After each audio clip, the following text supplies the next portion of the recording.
প্রিয় দর্শক, আসসালামু আলাইকুম। শেখ হাসিনা সরকারের পদত্যাগ এবং দেশ ত্যাগের পর বাংলাদেশের সবচাইতে বেশি যেই বিষয়টা নিয়ে আলোচনা হচ্ছে সেটি হচ্ছে বর্তমান বাংলাদেশের রাজনীতি। ডক্টর মোহাম্মদ ইউনূসের নেতৃত্বে অন্তর্বর্তীকালীন সরকার গঠিত হওয়ার পর থেকে বাংলাদেশের মানুষের ভিতরে এখন সবচাইতে বেশি যেই প্রশ্নটি সেটি হচ্ছে এই অন্তর্বর্তীকালীন সরকারের মেয়াদ কতদিন হবে। এর পাশাপাশি আরেকটি প্রশ্ন, আগামী নির্বাচনে কারা কারা প্রার্থী হচ্ছে, কারা কারা নির্বাচনে অংশগ্রহণ করছে, এই বিষয়টি এখন সবচেয়ে বড় প্রশ্ন হয়ে দাঁড়িয়েছে। আগামী নির্বাচনে কোন কোন রাজনৈতিক দল থাকছে এবং সরকার হিসেবে মানুষ কোন রাজনৈতিক দলকে চাচ্ছে, এই বিষয়গুলো নিয়ে এখন আলোচনার সমালোচনার জোয়ার বইছে। প্রিয় দর্শক, এই মুহূর্তে যদি নির্বাচন হয় আপনি কাকে ভোট দিবেন? এটি আমার কথা না, এটি বাংলাদেশের স্বনামধন্য একটি পত্রিকা প্রথম আলো, সেই প্রথম আলো একটি রিপোর্ট প্রকাশ করেছে যে এখন যদি নির্বাচন হয় আপনি কাকে ভোট দিবেন। এই রিপোর্টটি মূলত একটি জরিপের মধ্য দিয়ে করা হয়েছে। সেই জরিপটা গ্রামে এবং শহরে অর্থাৎ সরাসরি গিয়ে মানুষের কাছে তাদের মতামত নেওয়া হয়েছে এবং অনলাইনের মাধ্যমে মতামত নেওয়া হয়েছে। আসলে কোন শ্রেণীর মানুষ, কত পার্সেন্ট মানুষ কোন কোন রাজনৈতিক দলকে সমর্থন করে এই মুহূর্তে, কাকে সরকার হিসেবে চাই, এই বিষয়গুলো বিস্তারিত এই নিউজের ভিতরে আছে। চলেন আমরা একটু নিউজটা পড়ি, তারপরে বিস্তারিত আলোচনা করব। এখন নির্বাচন হলে কাকে ভোট দিবেন? এখন নির্বাচন হলে 24% মানুষ নিশ্চিত নন কাকে ভোট দেবেন, আর 11% বলছেন তারা ছাত্র সমর্থিত নতুন কোনো দলকে ভোট দিতে চান। এই উত্তর পাওয়া গেছে মাঠ পর্যায়ে জরিপ থেকে। অন্যদিকে অনলাইন জরিপে অংশ নেওয়া 35%ই ছাত্র সমর্থিত নতুন কোনো রাজনৈতিক দলকে ভোট দিতে চান, তবে 11% এখনও নিশ্চিত নন কাকে ভোট দিবেন। উন্নয়ন গবেষণা ও প্রকল্প ব্যবস্থাপনা সংস্থা ইনোভেশন কনসাল্টিং বাংলাদেশ পরিচালিত জরিপে এসব তথ্য উঠে এসেছে। তাদের বাংলাদেশ স্পিক্স নামের একটি মাইক্রো পোলিং প্ল্যাটফর্মে 29 আগস্ট থেকে 8 সেপ্টেম্বর পর্যন্ত মাঠ পর্যায়ে এই অনলাইন জরিপ পরিচালনা করা হয়। দেশের 50টি জেলায় মাঠ পর্যায়ে 5115 নমুনা এবং অনলাইনে 64 জেলায় 3581 নমুনার তথ্য বিশ্লেষণ করা হয়েছে। মঙ্গলবার রাজধানীর একটি হোটেলে এই জরিপের ফলাফল প্রকাশিত হয়। ইনোভেশন কনসাল্টিংয়ের ব্যবস্থাপনা পরিচালক মোহাম্মদ রুবাইয়া সরোয়ার জরিপের বিস্তারিত ফলাফল তুলে ধরেন। এ সময় বলা হয়, দুই জরিপেই মূলধারার রাজনৈতিক দলগুলো পিছিয়ে আছে। বিশেষ করে অনলাইন জরিপে অংশগ্রহণকারীদের মধ্যে মূলধারার রাজনৈতিক দলগুলোকে প্রত্যাখ্যান করার প্রবণতা স্পষ্ট। প্রিয় দর্শক, মূলধারার রাজনৈতিক দল বলতে বাংলাদেশ আওয়ামী লীগ, বিএনপি, জাতীয় পার্টি, জামাত, এই জাতীয় রাজনৈতিক দলগুলোকে বোঝায়, কারণ এরাই ফর্মে আছে। দীর্ঘদিন ধরে এই বাংলাদেশ স্বাধীনের পর থেকে যতটুকু শাসন করতে সুযোগ পেয়েছে এই চারটি রাজনৈতিক দলই কিন্তু শাসন করেছে। অনলাইন জরিপ এবং মাঠ পর্যায়ে জরিপে এই প্রজন্মে এসে 2024 সালে এই মূলধারার রাজনৈতিক দলগুলো কিন্তু পিছিয়ে আছে ভোটের দিক থেকে। চলুন বিস্তারিত আরও পড়ি।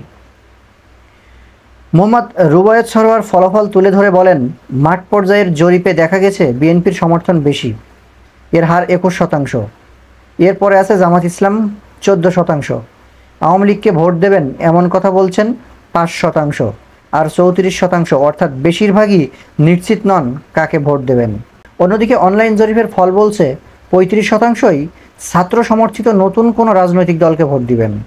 জামাতকে 25%, আওয়ামী লীগকে 10% এবং বিএনপিকেও 10% ভোট দিতে চান। জরিপের ফলাফলে বলা হয়, আর মাঠ পর্যায়ে জরিপে অংশগ্রহণকারীদের বয়স ভিত্তিক বিশ্লেষণ করে দেখা গেছে জেন জি অর্থাৎ 1997 থেকে 2012 সালের ভিতরে যারা জন্মগ্রহণ করেছে এদেরকে বলা হয় জেন জি। এই প্রজন্মের 30%ই নিশ্চিত নন কাকে ভোট দেবেন।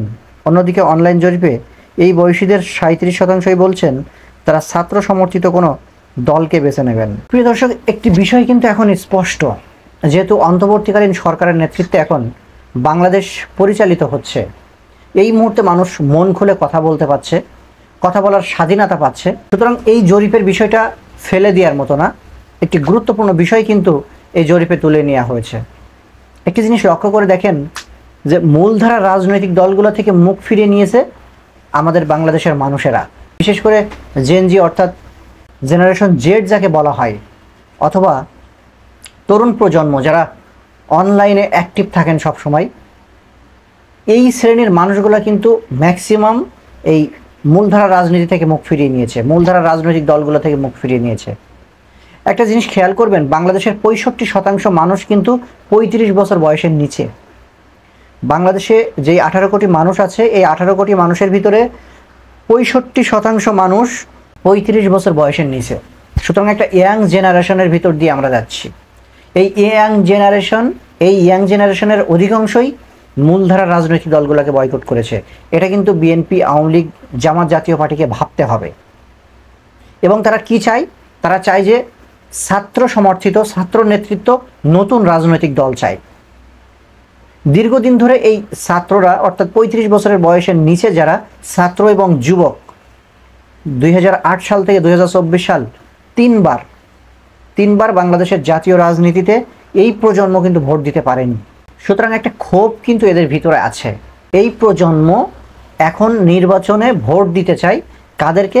নতুন রাজনৈতিক দলকে। এখন কথা হচ্ছে, নতুন রাজনৈতিক দল কারা আছে ছাত্র সমর্থিত?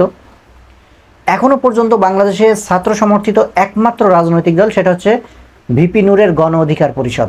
ডাকসুর সাবেক ভিপি নুরুল হক নূর 2018 সালের যেই কোটা সংস্কার আন্দোলন হয়েছিল, সেই কোটা সংস্কারের আন্দোলনের নেতৃত্বের মধ্য দিয়ে গড়ে ওঠা যে রাজনৈতিক দল গণ অধিকার পরিষদ, দীর্ঘ 28 বছর পর আওয়ামী লীগ সরকার থাকাকালীন 28 বছর পর যে ডাকসু নির্বাচন হয়েছে ঢাকা বিশ্ববিদ্যালয়ে, সেই ঢাকা বিশ্ববিদ্যালয়ের ডাকসু নির্বাচনে আওয়ামী লীগের ছাত্র সংগঠন ছাত্রলীগের ক্যান্ডিডেটকে পরাজিত করে ঢাকা বিশ্ববিদ্যালয়ের মেধাবী ছাত্রছাত্রীদের ভোটের মাধ্যমে নির্বাচিত হয়েছিলেন এই ডাকসুর সাবেক ভিপি নুরুল হক নূর। সেই নুরুল হক নূরের নেতৃত্বে কিন্তু বাংলাদেশে একটি রাজনৈতিক দল গণ অধিকার পরিষদ কিছুদিন আগে যার নিবন্ধন পেয়েছে ট্রাক মার্কায়, অর্থাৎ ট্রাক প্রতীকে জাতীয় নির্বাচনে অংশগ্রহণ করতে পারবে। এখন একটি বিষয় লক্ষণীয়, সেটা হচ্ছে গণ অধিকার পরিষদের অর্থাৎ নুরুল হক নূরের দলের দিকে ছাত্ররা আসবে। এই বাংলাদেশের 65% তরুণ যুবক যারা আছে তারা এই নুরুল হক নূরের দলে আসবে। এই বিষয়টি আসলে এভাবে না ভাবলেও অন্যভাবে ভাবা যায়। সেটা হচ্ছে 24-এর গণ আন্দোলন যারা নেতৃত্ব দিয়েছে, যেই ছাত্র সমাজ নেতৃত্ব দিয়েছে, জেন জি বা জেনারেশন জেড, তারা যদি রাজনৈতিক দল গঠন করে, ছাত্ররা অধিকাংশ সেখানে ভোট দিবে। বা গণ অধিকার পরিষদ, যেটা ডাকসুর ভিপি নুরুল হক নূরের দল, সেখানে এই অধিকাংশ 65% ছাত্র, তরুণ, যুবক সেখানে ভোট দিবে। তাহলে বিএনপি এবং আওয়ামী লীগ তাদের দিক থেকে এদেশের সাধারণ মানুষ যে মুখ ফিরিয়ে নিয়েছে, এটা স্পষ্ট। একটা বিষয় লক্ষ্য করে দেখেন, স্বাধীনতার এই 54 বছর ধরে বাংলাদেশকে শাসন করেছে কারা? এই দ্বিদলীয় পরিবারতান্ত্রিক রাজনৈতিক দলগুলা। আওয়ামী লীগ, যেটা জন্ম দিয়েছে শেখ মুজিবুর রহমান, যদিও সেটা প্রকৃতপক্ষে জন্ম দিয়েছে মাওলানা ভাসানী, কিন্তু মাওলানা ভাসানীকে ইতিহাস থেকে মুছে ফেলা হয়েছে। সেখানে প্রধান হিসেবে বসানো হয়েছে কি? বঙ্গবন্ধু শেখ মুজিবুর রহমানকে। আমরা ধরে নিই বঙ্গবন্ধু শেখ মুজিবুর রহমান আওয়ামী লীগের প্রধান। সেই বঙ্গবন্ধু শেখ মুজিবুর রহমানের পরে দায়িত্ব নিল কে? শেখ হাসিনা। শেখ হাসিনার পরে কে দায়িত্বে আসবে সেটা কিন্তু আমরা জানি না। তার মানে সেই 1971 সালের পর থেকেই একটি পরিবার, সেটা হচ্ছে শেখ পরিবার।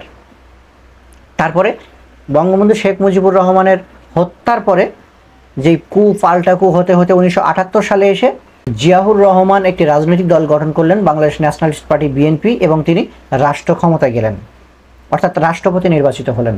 জিয়াউর রহমানের মৃত্যুর পরে বিএনপির হাল ধরলেন কে? তার স্ত্রী বেগম খালেদা জিয়া। বেগম খালেদা জিয়া অসুস্থ হওয়ার পরে ভারপ্রাপ্ত চেয়ারম্যান হলেন তারেক রহমান। এটাও কিন্তু একটি পরিবারতান্ত্রিক রাজনৈতিক দল।